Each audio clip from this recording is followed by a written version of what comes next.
All right, let's move on to All Elite Wrestling. And there's a pay-per-view this weekend.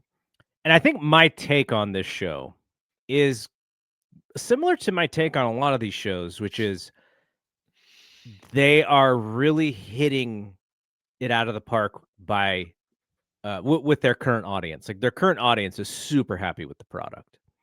You can just tell by all the the reviews of the pay-per-views, and everyone says, "Oh, show of the year," and I watch it and I go, "This is like just like the last show that I watched, just with different guys." But they are really leaning into this fan base. And so, we had this test last time where they go heads up against WrestlePalooza, or at least same day. And we were wondering, are they going to take a hit in the buys? Are they going to take a hit in the buys? And they didn't. They actually outperformed what I think most people's expectations were. So now they're back. No WWE competition.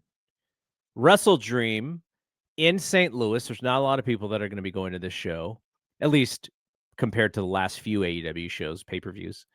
And I'm thinking like, man, I could do for like another 4 weeks without having to watch an AEW pay-per-view.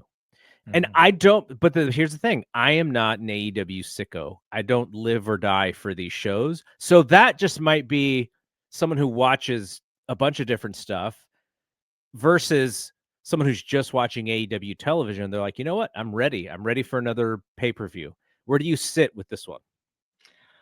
Where I sit is like, I like you. I don't think it doesn't feel like they're ready to have a pay-per-view yet. And a lot of these matches feel like like it's all stuff we've seen before, almost. Like, other than Joe and Hangman and Chris Statlander and Tony Storm, the 2 world title matches, which I'm not sure if Paige and Joe have ever wrestled. I know a big part of the build to Statlander and Storm is that they've never wrestled, except they actually did both wrestle on the last pay-per-view against each other. It was just in a 4-way, not a singles match. Mm-hmm. And then there's another singles match that are the other 2 people that were in that 4-way. So, and then we have like 2 matches that are direct rematches from that show. We have another one that's a rematch from Dynamite. We have another one that is the 5th match that these 2 have had in the last year, Kyle Fletcher and Mark Briscoe. So it's, and Darby Allin, Jon Moxley have wrestled a bunch of times. So it's like, it's just matches that, oh crap, we got a pay-per-view. We'll just keep some programs going that are already going, but it doesn't feel like anything's advancing. It definitely doesn't feel like WrestleDream is a destination. It feels like it is a fork in the road. They should call it road to full gear. Road to full gear, or road to the Continental Classic, or road to blood and guts. You know, what I was thinking about was if they said this was a Max special instead of actually calling it a pay-per-view, I would feel way different about the show. Yeah, or like, and I'll bet you if you ask, because these AEW fans, and I don't, that's the wrong way to put it. The hardcore AEW fans that really are super into the product that you referenced. By the way, you watch as much AEW programming, even more so than the sickos that we're talking about. Correct. You're just not as head over heels with the product as the sickos that we're talking about. Right. And my thing that is, I think if you ask them and they say, look, how much are you looking forward to WrestleDream? And there's one person that I won't say his name because I don't want to throw him under the bus or anything, but he'd be like, I'm at a 10, like he's at a 10 for every show. But if you ask them, which is a great place to be at if you're a wrestling fan, right? Absolutely. Every pay-per-view, you're so excited, you can't wait. That's fantastic. But if you asked him or anybody else to say, okay, put these events that are coming up in the order of how much you're looking forward to them: the Women's Blood and Guts match, the Continental Classic, Full Gear, and WrestleDream. Yeah, WrestleDream. Where does WrestleDream fall on your list? And I'll bet if they're being honest, they're going to say 4th. Yeah. Like, you know what I mean? And I think even Tony Khan would say 4th, because the other things, and the women's tag titles are another one that, like everyone's talking about, which we don't even know how, if, when, why, or where that's happening, but it's happening and there's build to it. So yeah, like WrestleDream to me feels like, oh, it's the week that we have to have a pay-per-view. So here we go. And I'm sure it'll be good. I would say, like, I bought this pay-per-view as part of a bundle with the last show.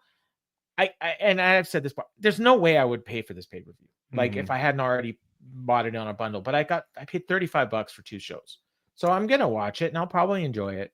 But it is also a bit of a referendum for them. Like if this show's better be good. Yeah. And I made no mistake about that. I didn't think All Out was that good. I know a lot of people loved it. It was a I B. thought it was I thought I it was a thought it B. was yeah, I thought it was a good show. Like, I would give it like a C. You said B? Okay. Like, and whereas I would give like Crown Jewel like a B plus. Like I thought it was really good. Whereas and the WrestlePalooza I gave it 6 out of 10. Some people say that's a D. In my mind, I was thinking C. Like it was an average show. It was, certainly not worthy of paying $30. Certainly not worthy of the debut on ESPN, as you're quick to point out. And this too, like this is their second show now on HBO Max. It's a high profile platform. You're asking people to pay a lot of money to watch it. You better put on a good show. Yeah. Okay, so I had this comment on Wrestling Observer Radio last Friday. Okay. Dave was talking about, Dave, at least to me, Dave overuses the phrase great match. Dave has made the term great match, to me at least, mean average match. Because in my opinion, if everything is great, then nothing really stands out, right? If just the bottom line, everything is great. So we were talking about Dynamite, and I even forget what he said, which made me bring it up. And I said, Kyle Fletcher and Kyle O'Reilly, if I knew nothing about either guy, if I did not follow AEW television and I sat down to watch the match, I would think that match was awesome. But I know everything about both guys. I know everything about AEW storylines, and I couldn't have been further from being disinterested in that match because I knew it was going to happen. Yeah. And he said, well, yeah, that's me in every wrestling match. And I go, yes, but you are unique in that this is what you really like. And I don't like that as much as you do. And he said, well, WWE is the same. And I said, yes, but their guys are over. And he said, but the wrestling isn't over. And I said, yeah, because they're just waiting to fast forward to the last 3 minutes of the match because they know that's all that matters. And the same thing with AEW, but I don't care, like for the most part. So that is the difference. And so go ahead. It's perfect because like I have a friend that is super into WWE and can't watch AEW. And I had a conversation with him and I hope I didn't tell you the story. I know I told this to Jeff, but he says AEW just disgusts me. And Yes. I'm like, oh, so in my head, I'm thinking he's thinking about like blood and guts and and the blood, all that. yeah. And I'm like, I bring that up. No, that's not what I'm talking about. And he says, what I'm talking about is you see a guy comes out and he's obviously a big star. Maybe he's a champion. And then you see the next guy come out and I don't even know who he is. Or maybe I do know who he is and I don't think he's nothing. And then they go out there and they wrestle for like 15 minutes. Yeah. And I'm like, get to the point. Like, this is what he's saying. So he's like, yeah, the wrestling's good, but I don't care. And why are you wasting my time when I know that the guy's going to win? So in the match you're talking about, it's Kyle O'Reilly. Like, I know he's not going to win. Just give me that match for 5 minutes and then let him cut a promo. Like, that's what I want to see. And I'm not saying that this is my friend talking. Me, I like good wrestling, so I kind of want to see both. But I do say, like, there's a lot of these matches where, like, I'll watch them and, like, the Swirl or something, against Brodito. I think what a lot of wrestling fans feel is that I am smart, and thus you are giving me a match that is almost a little bit of like disrespect to my pro wrestling intelligence. Like you are supposed to be AEW where you lean towards the smart fans, and WWE sometimes kind of makes fun of their own fan base sometimes for getting behind stuff. You guys should be better than that. And so to that, I definitely understand that because like you said, it's really about a time commitment. And if you're going to pretend something is important and try and sell me on the importance, and I know when I get to the end of this match, it's going to be exactly what I thought at the beginning, then the next time this happens, that tells me, okay, I don't really have to care that much. And so, And it's to each their own when it comes to that stuff. and if you want me to take Kyle O'Reilly and Kyle Fletcher seriously, maybe don't do a promo segment right before the match where Kyle O'Reilly ends the promo by going, must kill Kyle, must kill Kyle. Like right away, you're telling me, oh, this guy's an idiot.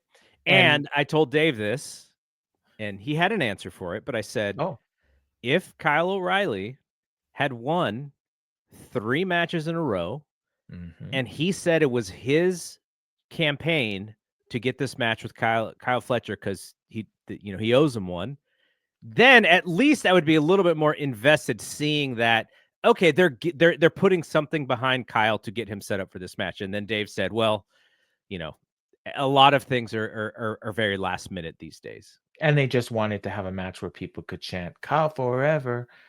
So to me, when I see that, I go, okay, it's not that important and I can move on. But maybe to the AEW fan base, they just care that they're going to be entertained in that match. And that is not entertaining to me. So it's just a difference of opinion. And the argument to this is going to be it's all elite wrestling. So everybody that wrestles in this company is elite. So there shouldn't be any squashes. And, a lot of people feel like that. And if that's your mentality going in, then that you probably want to have, you don't want to see squash matches or maybe the occasional one, but it should be, if it is all elite, yeah, there should be a level of excellence for your champions. And maybe if Kyle O'Reilly is the number 15th contender for this title, there should be more of a discrepancy. 100%. So 100%. It's just, it's just what you like. But let's quickly get back to WrestleDream. So you were talking about the matches. And so I was thinking from the perspective of which of these matches am I really concerned about when it comes to who's going to win? And so let's start at the top. Jon Moxley, Darby Allin. I don't care, and I don't think they care that much. I think they just know that it's going to be a spectacle of blood and guts and chaos. And what are these guys going to do next? That is what this match is. Yeah, and I mean, it feels like Darby's got to win one of these at some point. So, but he's also the same guy who just went making the rounds of the media saying, there were people who cared too much about winning and losing, which was why their locker room sucked or whatever. Yeah, well. Or who just didn't want to lose or whatever. So I don't know. That may be a tell. Okay, singles for the AEW World Championship. Hangman Page, Samoa Joe. Unless Hangman Page is injured like Seth Rollins, there's no way Samoa Joe's winning this match. Thus, we're just in it for good wrestling, I guess.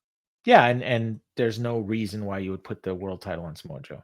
Yeah, and Samoa Joe is such a pro. He will do his best. Hangman will do his best to make you believe this match really matters. And maybe they will get me at some point. But looking at it on paper, they have not gotten me on the build. They've not gotten me in any way yet. So maybe it will just be they're just excellent wrestlers, and that's what will get me for this match. Yep. I will say I am intrigued with Chris Statlander and Toni Storm. It's probably too early to put the belt back on Toni Storm, so that is also part of the intrigue. How does Stat beat her? Toni is a giant superstar for them, so they are probably going to be very careful and very creative as far as how this thing finishes. But I think this program does mean something because the prior match that they had, it was a little fluky. And Chris Statlander wants to prove that this was not a fluke. I can actually beat you. So there is some meaning behind this match. Yeah, I'd agree. And I was not in favor of Statlander winning the title, but I have been in favor of pretty much everything they've done since she won the title. With the exception, I don't particularly care for her new entrance video, but that's pretty minor. Jurassic Express versus the Young Bucks in the $500,000 cash prize. If it was not the Young Bucks and Jack Perry in this match, I would be looking for a fast forward button. If it wasn't the Young Bucks and Jack Perry, just because I like those guys. I was going to say, because then it would just be Luchasaurus. And of course, I don't like Luchasaurus. I know, that's what I mean. But like the stipulation I know, to this is some of the dumbest shit that I hate about AEW. It like the idea that Tony Khan is going to give one of these teams $500,000. Like one of the teams, the Young Bucks, he has spent the last 3 months making fun of in storyline, like not giving them pyro, making them pay for their own things, making them pay other people's purses, all this stuff. now all of a sudden he's going to give them 500 grand, which is the most that they've ever given for a tag team match, by the way. And then the other team has a guy that that tried to kill him in storyline and never apologized, never never did anything to like, what's the word, like, to like make himself better, like to make light of the, like, he hasn't done anything to turn babyface or anything other than show up with his music. And so yeah, the match is going to be 3/4 great, but other than that, like, yeah, it's dumb. They might as well just make it a ladder match and put the money on the ceiling. I was thinking about this, like Jack Perry, Kenny Omega, and the Young Bucks. There is like a story there that they'd been telling. Could they have done a worse job bringing the storyline back into back into the television program? I don't think they could have done a worse job. No, like I mean, especially when you consider the way that they like had what they did with Kenny Omega after his last match. I'll just say, like, that was just, especially in hindsight, is mind-boggling. The fact that you did that, you had him attacked by Andrade, and then you never even mentioned Andrade the next week on TV, and it's like it never happened. And then where's Kenny in all this? And now you didn't even mention this, and maybe you don't even know. I think you know. Kenny Omega and Jack Perry are teaming up on Dynamite. Yeah, I heard about that. At the very least, the one good thing that came out of this was, and it's funny because I watched this, and then immediately after I watched it, I listened to your Fight Game podcast with John LaRocca, and you said, I want him to say to Jack Perry, I don't believe any of your shit. Mm-hmm. And he actually said that. Those exact words. Yeah. Awesome. He's like, I don't care why you're here. I don't believe your shit. You took me out. And the thing is, he didn't even apologize for it. He said, I'm really sorry, Kenny, for what happened to your friends. Kenny looked at him like, you got to be trolling me, right? Dude, but by the way, yeah, the Kota Ibushi thing, I can't believe they showed that on TV. I was flabbergasted when I saw that. And the funny thing is the whole match leading up to it, like, it was not good. Yeah. And you could tell, like, Kota was not moving very well. Like, I don't know if he's hurt going in or what, but yeah, like and then, John is going to have a field day with this if he saw it. I don't think he saw it. Well, you got to make him watch it because he goes out of the ring and Bryce Rensburg counts to 10 and takes his time. This match is over. Like, there's no reason, but Bryce had to get his shit in and count to 10 and make sure that's it. That's go. Like, they couldn't just call the match. It was so bad. I hope he's okay. I saw the tweet or the Instagram post or whatever he did, and it's either a retirement post or something say he's coming back. I'm not sure which, but I don't think we're gonna be seeing him for a while. All right, let's get through the last few matches here. Kyle Fletcher, Mark Briscoe. I'm in on that. Yeah, but again, it's the 5th match they've had. I think Briscoe should win. I'm hoping he can win. I think he could win. So, but if Fletcher wins, I wouldn't be surprised either. So yeah, I don't know what's going to happen in that. I wonder if MJF comes back and interferes in some way. Feels early, but it's possible. Brodito versus Okada and Takeshita. I'm kind of in the middle on this. Like, I think it'll be good. But I'm not super interested in either team right now. And by the way, I haven't watched the New Japan show, so I don't know anything about the main event of that show. So it's another in there. It's another rematch that it just happened this week on Dynamite. I'm almost wondering if that Bandito injury was a work now. Like, I think that's what people thought. That's what Dave, hinted at on the thing. By the way, that CMLL match, I watched it because they put it on ROH. It was a good match, but it was nowhere near match of the year quality. I don't know what people were talking about. The first match was way better, and I didn't even think that was match of the year quality. But this one was a 4.25 star match. Jamie Hayter and Tekla. I think this is fine to kind of kickstart the feud. Feels more like how AEW would do a TV match. Yeah. Well, the funny thing here is you say kickstart a feud. Like, these two have been going at it like for months. And the funny thing is I assumed this was a rematch, but I looked it up and they've never actually wrestled each other. And this is really cool. I can't remember the last time we had a singles match on an AEW pay-per-view with women that didn't involve a title. So, Yeah, or you like know, a major storyline. Like this is kind of a minor well, storyline so it far. it is I mean, it is the center of the Blood and Guts feud. So, in that sense, it is a major storyline. But, so I think the last one was Chris Statlander and Willow, where I think it was a tables match or something that they had it All Out last year. So they could add a stip to this one, and then it would be very much like that Willow stat. But it's good for both these women, and I got to say, like, I'm super into Tekla. Yeah, she Right? said this. That's the intrigue here, is to Yeah, see if she can continue raising her game. I think she should be the one to beat Statlander. I don't know when, but probably maybe like Revolution, like that. That would feel about right. And then the last match, at least on the main card, is the Hurt Syndicate against the Demand. Eh, Yeah, eh. we've seen it. I mean, we saw like a no DQ version of this on Dynamite, and now we're just seeing. Now it's just a straight match. Okay, Yes.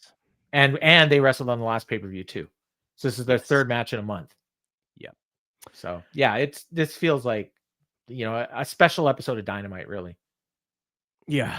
Like I said, if it was like a max special, I'd be completely fine with it. It just doesn't feel like a pay-per-view to spend $50, but I say that as someone who's not going to spend $50 because I'm probably going to watch it at Dave's house. So Yeah, it's and just what it really is whether or not it's worth my 4.5 hours of time away from my family. That's what it is to me. 4.5 hours. That is the key at this point.